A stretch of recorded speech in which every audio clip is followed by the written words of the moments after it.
ఏదైతే పబ్లిక్ రెగ్యులర్‌గా రానటువంటి వాటిని డెత్ సిటీస్ అంటుంటారు. అంటే మనం కట్టినా పెద్దది కట్టినా సరే అక్కడికి జనమొచ్చి కూర్చోవట్లేదు అంటే డెత్ సిటీ అంటారు. లైక్ ఇప్పుడు గురుగావ్ లాంటి వాటిట్లల్లో అయితే పర్లేదు గానీ డొలెరో లాంటి చోట్టన ఆ విధమైనటువంటి పరిస్థితొస్తుంది.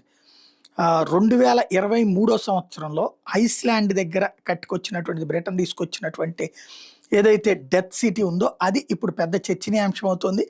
అక్కడ చివరికి మనుషులు ఉండట్లేదు. పైగా ఉన్నటువంటి ఉద్యోగాల్ని వదిలేసి వెళ్తున్న వాళ్ళ సంఖ్య పెరిగిపోతుంది. దాన్ని గోస్ట్ టౌన్ అని పిలుస్తున్నారనమాట. చివరికి 12,000 మంది ఇప్పటికే వెళ్ళిపోయారు. ఇంకా మిగిలినటువంటి వాళ్ళు వెళ్ళేటటువంటి దిశగా ఉన్నారు.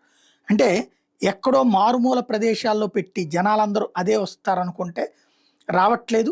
పైగా ఉద్యోగాలు ఉన్నటువంటి వాళ్ళకి కూడా కోల్పోతూ ఉండటంతో విరక్తి పెరుగుతోంది.